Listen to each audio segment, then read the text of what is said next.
राधे राधे। आशा करती हूँ कि आप सभी लोग खुश होंगे, स्वस्थ होंगे, मस्त होंगे। आप सभी लोगों को निर्जला एकादशी की हार्दिक शुभकामनाएं। जय श्री कृष्णा। ज्येष्ठ मास शुक्ल पक्ष की निर्जला एकादशी के महात्म्य को सुनते हैं। युधिष्ठिर जी कहते हैं भगवान श्री कृष्ण से कि हे प्रभु, ज्येष्ठ मास शुक्ल पक्ष में जो एकादशी है उसका वर्णन कीजिए। युधिष्ठिर जी के वचन को सुन करके भगवान श्री कृष्ण कहते हैं कि हे राजन, इसका वर्णन परम धर्मात्मा सत्यवती नंदन व्यास जी करेंगे, क्योंकि ये संपूर्ण शास्त्रों के ज्ञाता और वेद वेदांगों के पारंगत विद्वान हैं। तब महर्षि वेद व्यास जी भगवान श्री कृष्ण की आज्ञा को पा करके कथा और महत्व को बताते हैं पांडु नंदन को। वेद व्यास जी कहते हैं कि दोनों ही पक्षों की एकादशी को भोजन नहीं करना चाहिए। वर्ष में 24 एकादशी पड़ती हैं। सभी एकादशी का नियम पूर्वक पालन करना चाहिए और व्रत को धारण करना चाहिए। और द्वादशी तिथि पर स्नान ध्यान करके भगवान श्री केशव की पूजा करने के बाद में ब्राह्मणों को भोजन देकर अंत में स्वयं भोजन करना चाहिए।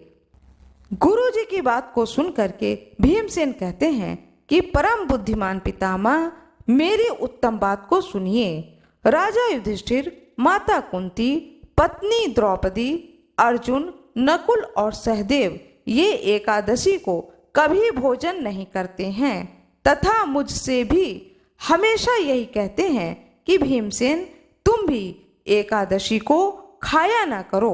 किंतु मैं इन लोगों से यही कह दिया करता हूँ कि मुझसे भूख नहीं सही जाएगी। भीमसेन की बात सुन करके व्यास जी ने कहा कि यदि तुम्हें स्वर्ग की प्राप्ति की इच्छा है और नरक को तुम दूषित समझते हो तो दोनों पक्षों की एकादशी को भोजन न किया करो। कलिमल समन दमन मन, राम सुजस सुख मूल, सादर सुनहि जे तिन पर, राम रहे अनुकूल। श्री रामचंद्र जी का सुंदर यश कलयुग के पापों का नाश करने वाला है, मन को दमन करने वाला है और सुख का मूल है। जो लोग इसे आदर पूर्वक सुनते हैं उन पर श्री राम जी प्रसन्न होते हैं। महर्षि व्यास जी कहते हैं कि जो भी भक्त भक्ति पूर्वक, श्रद्धा पूर्वक भगवान श्री हरि विष्णु के चरणों में अपने सिर को नवाता है और इस कथा को सुनता है अथवा सुनाता है, भगवान श्री हरि विष्णु सारी मनोकामनाओं की पूर्ति करते हैं अपने भक्तों की। भीमसेन कहते हैं, हे गुरुवर, कृपया मेरी बात को सुनिए।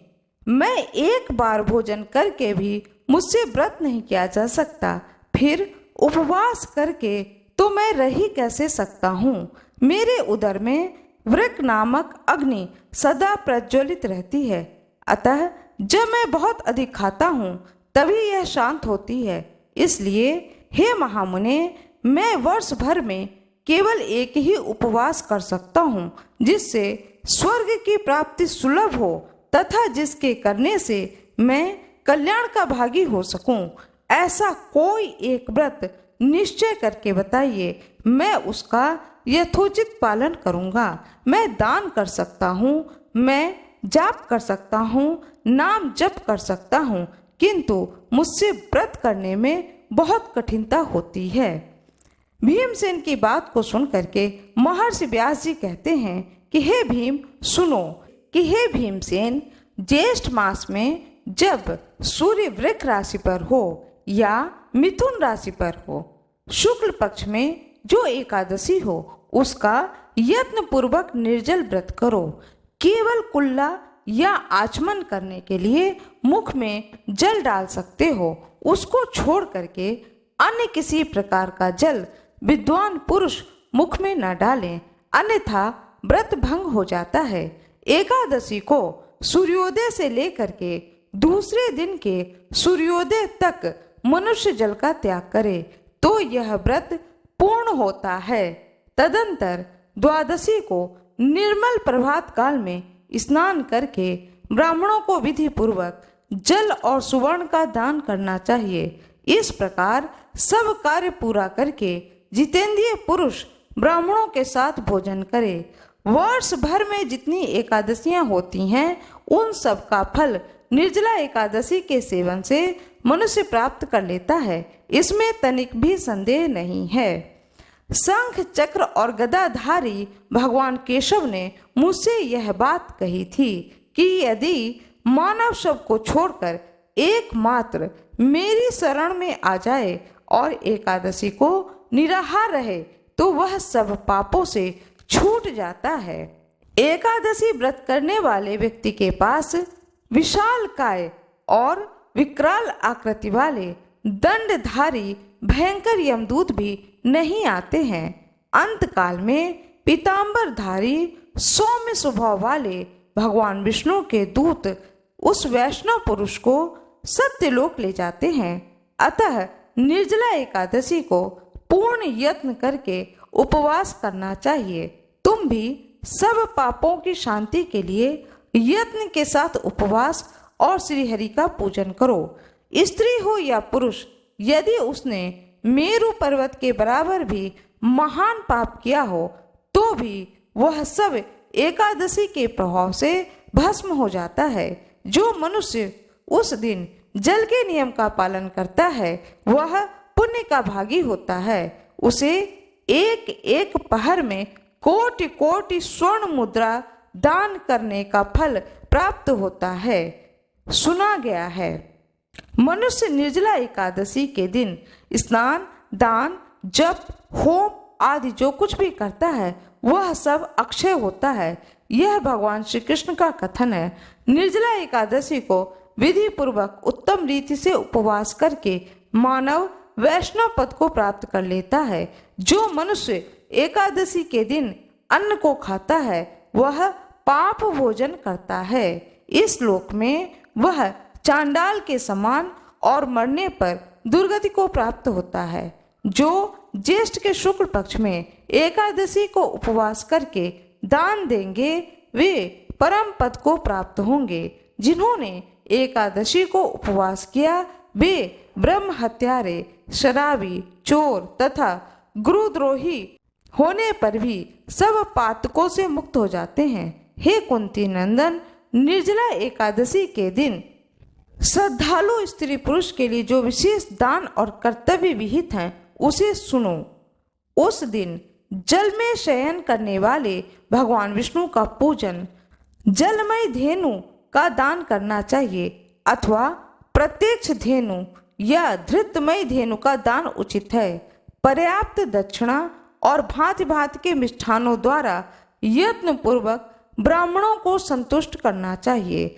ऐसे करने से ब्राह्मण अवश्य संतुष्ट होते हैं और उनके संतुष्ट होने पर श्री हरि मोक्ष प्रदान करते हैं। जिन्होंने शम, दम और दान में प्रवृत्त हो श्री हरि की पूजा और रात्रि में जागरण करते हुए इस निर्जला एकादशी का व्रत किया है, उन्होंने अपने साथ ही बीती हुई 100 पीढ़ियों को और आने वाली 100 पीढ़ियों को भगवान वासुदेव के परम धाम में पहुंचा दिया है।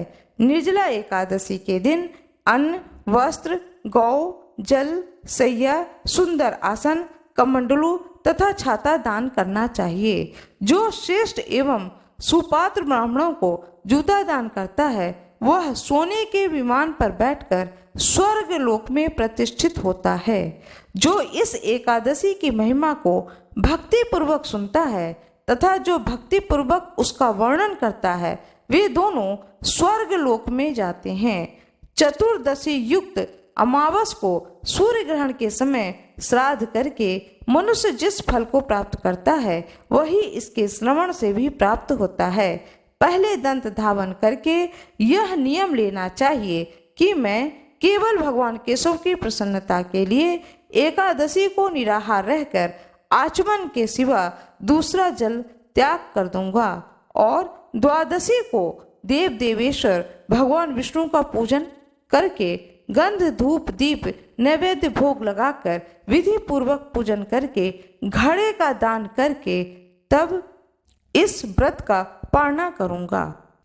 जब आप घड़े का दान करें तब भगवान श्री हरि विष्णु से इस प्रकार से प्रार्थना करें, हे संसार सागर से तारने वाले देव देव ऋषिकेश, इस जल के घड़े का दान करने से आप मुझे परम गति की प्राप्ति कराइए।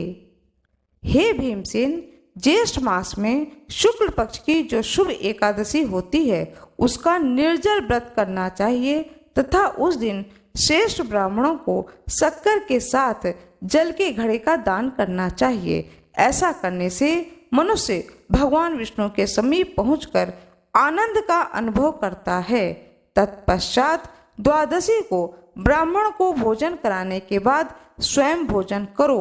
इस प्रकार पूर्ण रूप से पाप नाशनी एकादशी व्रत करता है जो भी भक्त, वह सब पापों से मुक्त हो अनामय पद को प्राप्त होता है।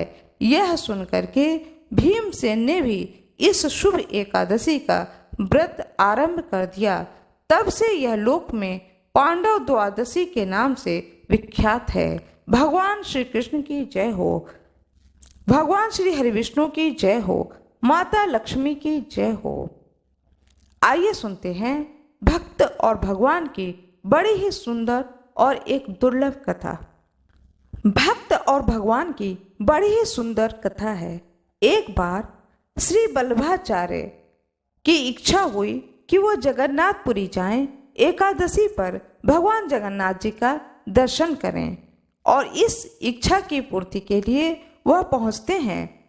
ज्येष्ठ मास शुक्ल पक्ष की निर्जला एकादशी के दिन जगन्नाथपुरी पहुंचते हैं और भगवान जगन्नाथ के दर्शन के लिए मंदिर में जाते हैं। यह बात जब वहां पर लोगों को पता चलती है तो वो लोग उनकी परीक्षा लेने के लिए, भक्त की परीक्षा लेने के लिए भगवान जगन्नाथ का प्रसाद, जो कि महाप्रसाद होता है, वह प्रसाद श्री वल्लभाचार्य जी के हाथों में रख देते हैं। उनकी निष्ठा को देखने के लिए किसी ने मंदिर में ही महाप्रसाद दे दिया। आचार्य ने महाप्रसाद हाथ में लेकर के भगवान जगन्नाथ जी का स्तवन, पूजा और भजन करना शुरू किया, स्तुति करनी शुरू कर दी। पूरे दिन, पूरी रात्रि उन्होंने भगवान जगन्नाथ जी की स्तुति करी और दूसरे दिन द्वादशी तिथि पर उसी मंदिर के प्रांगण में ही उन्होंने उस महाप्रसाद को ग्रहण कर लिया। इस प्रकार से उन्होंने निर्जल एकादशी व्रत को भी किया और द्वादशी तिथि पर भगवान जगन्नाथ जी के दर्शन करने के बाद में तुरंत ही उस महाप्रसाद को भी ग्रहण कर लिया। धन्य है ऐसे भक्त और धन्य है ऐसे भगवान कि अपने मंदिर में ही अपने भक्त को पूरे 24 घंटे रखे और दूसरे दिन उन्होंने भगवान के सामने ही अपने व्रत का पालना किया। भगवान श्री जगन्नाथ जी की जय हो, भक्त श्री वल्लभाचार्य जी की जय हो। राधे राधे, जय श्री कृष्ण। भगवान श्री कृष्ण की जय हो। ज्येष्ठ मास शुक्ल पक्ष की एकादशी के दिन भगवान श्री कृष्ण ने देवी रुक्मणी का हरण किया था, अतः यह एकादशी रुक्मणी हरण एकादशी के नाम से भी जानी जाती है। बात उन दिनों की है जब पांडव लोग वन में 13 वर्ष का वनवास जी रहे थे। उस समय चूंकि वो वन में रह रहे थे तो जो भी तपस्वी ऋषि मुनि निकलते थे तो एक बार उनके दर्शन करने के लिए और युधिष्ठिर लोगों को आशीर्वाद देने के लिए उनकी कुटिया तक अवश्य ही आते थे। ऐसे ही कुछ ऋषि मुनियों का झुंड था। उन लोगों ने निर्जला एकादशी व्रत किया। व्रत करने के बाद में हरि नाम जपते जपते युधिष्ठिर जी के कुटिया के पास तक आ गए। उसी साधु मंडली में से किसी एक साधु ने कहा, अपने जो गुरु थे उनसे कहा, हे गुरुवर, यह देखिए, यह महाराज युधिष्ठिर का कुटिया है। इसमें महाराज युधिष्ठिर अपने 5 भाइयों साथ और द्रौपदी के साथ में इसी कुटिया में निवास करते हैं। यह सुन करके सभी ऋषि मुनियों ने मन बनाया कि आज रात हम लोग इसी स्थान पर रुक जाएंगे, क्योंकि आगे और भी घना जंगल है। तो चलते हैं और चल करके महाराज युधिष्ठिर से मिलते हैं। ऋषि मुनि लोग महाराज युधिष्ठिर के कुटिया के बाहर खड़े होकर के आवाज लगाते हैं। उनकी आवाज को सुन करके युधिष्ठिर बाहर निकल कर आते हैं और सारे ऋषिवर को प्रणाम करते हैं। ऋषिवर से कहते हैं कि आप लोगों का स्वागत है और मेरी कुटिया तो बहुत ही छोटी है, मैं आप लोगों के लिए यहाँ पर एक बड़ी सी कुटिया बना देता हूँ। ऋषि मुनि लोग कहते हैं कि ठीक है, आज हम लोगों का निर्जला व्रत है, तो आगे और भी घना जंगल है, हम लोग कितनी दूर तक जाएंगे, क्यों ना आज रात यहीं इसी स्थान पर विश्राम कर लेते हैं। दूसरे दिन प्रातः काल तुम्हारे यहाँ का भोजन अन्न ग्रहण करने के बाद में सुबह फिर हम लोग यहाँ से आगे बढ़ जाएंगे। युधिष्ठिर जी कहते हैं कि ठीक है। फिर पांचों भाइयों ने मिल करके बड़ी सी एक कुटिया छा दी और उसमें सारे ऋषि मुनियों का जो समूह था वो सभी लोग रुक जाते हैं। प्रातः काल ब्रह्म मुहूर्त में उठ करके वे सारे ऋषि मुनि जाते हैं पास के सरोवर में और वहां से स्नान करके आ जाते हैं। पांडव लोगों का भी निर्जल व्रत था, तो ये लोग भी जाते हैं सरोवर में स्नान करके प्रातःकाल आते हैं। अब इन लोगों को चिंता होती है कि इतने सारे ऋषि मुनियों के लिए भोजन भी बनाना है, भोजन अच्छा बनाना है, भगवान को भी भोग लगाना है और इन ऋषियों को भी अच्छा भोजन देना है। यह सारी बातें करते हुए ये सभी भाई, माता कुंती और द्रौपदी, ये सभी लोग कुटिया में आ जाते हैं। भगवान की पूजा करते हैं। द्रौपदी उसी समय भगवान श्री कृष्ण को याद करती हैं। भगवान श्री कृष्ण प्रकट होते हैं। तब द्रौपदी कहती हैं कि हे प्रभु, मेरी लाज बचाइए। भगवान श्री कृष्ण कहते हैं क्या बात है? तो बताती हैं कि इतने सारे ऋषि मुनि रात्रि में ही आ गए हैं, बताइए मैं इतनी सुबह ऐसी कौन सी चीज बना दूं जिससे कि ये लोग भी प्रसन्न हो जाएं और मेरा यह निर्जल एकादशी व्रत भी सफल हो जाए। तब भगवान श्री कृष्ण कहते हैं कि तुम्हारे पास तो अक्षय पात्र है, उस अक्षय पात्र में मैं तुम्हें दूध देता हूँ, इस दूध को डाल करके खीर बना लो। इस खीर का भोग भगवान श्री लक्ष्मी नारायण को भी लगाना और साथ में ये जितने ऋषि मुनि लोग आए हैं इनको भी इसी खीर का प्रसाद देना, इन सभी का भोजन हो जाएगा। द्रौपदी बहुत प्रसन्न होती हैं और धन्यवाद करती हैं भगवान श्री कृष्ण का सहायता करने के लिए। थोड़ी देर बाद भगवान श्री कृष्ण वहां से अंतर्ध्यान हो जाते हैं।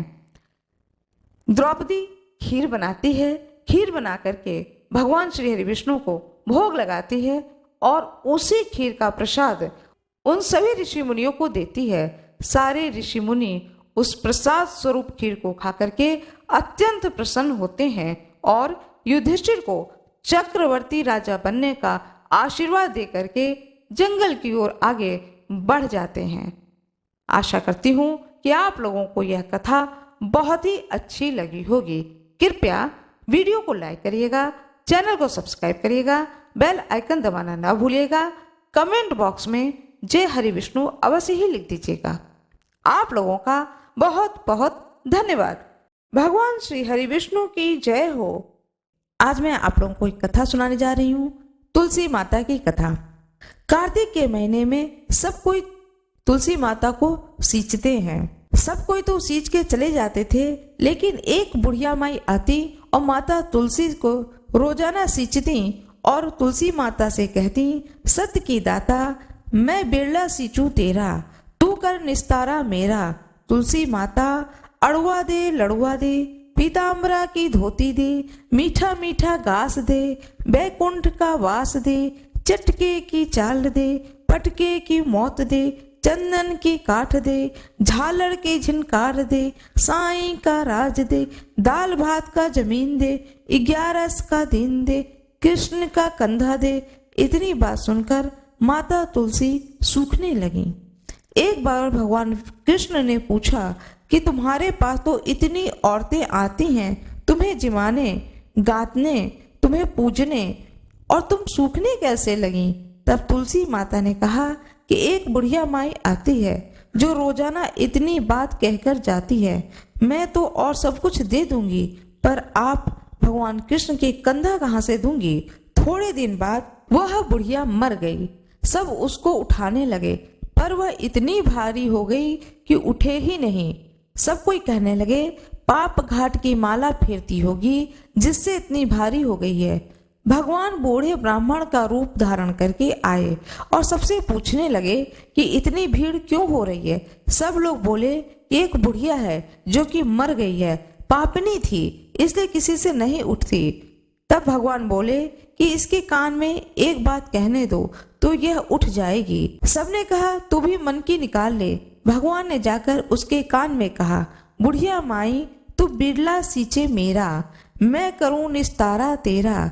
बुढ़िया माई अड़ुआ ले गड़ुआ ले, पीताम्बर की धोती ले, मीठा मीठा घास ले, बैकुंठ का बास ले, चटके की चाल ले, पटके की मौत ले, चंदन की काठ ले, झालर की झिनकार ले, साईं का राज ले, दाल भात का जमीन ले, कृष्ण का कंधा ले। इतना सुनते ही बुढ़िया माई हल्की हो गई। भगवान ने कंधे पर लेकर के उसको गए, उसकी मुक्ति हो गई। हे तुलसी माता, जैसे उसकी मुक्ति करी है ऐसे हमारी भी मुक्ति करियो। जैसे उसको कंधा दिया है भगवान कृष्ण ने, ऐसे ही सभी को कंधा दें, इस कथा को सुनने वाले को और सुनाने वाले को। जिस प्रकार से भगवान विष्णु ने कृपा करी, उसी प्रकार से कथा सुनने वाले पर और कथा सुनाने वाले पर सदा सर्वदा भगवान विष्णु की कृपा बनी रहे। भगवान श्री हरि विष्णु की जय हो। आशा करती हूँ कि आप लोगों को यह कथा बहुत ही अच्छी लगी होगी। कृपया वीडियो को लाइक करिएगा, चैनल को सब्सक्राइब करिएगा, बेल आइकन दबाना ना भूलिएगा। कमेंट बॉक्स में जय हरि विष्णु अवश्य ही लिख दीजिएगा। आप लोगों का बहुत बहुत धन्यवाद।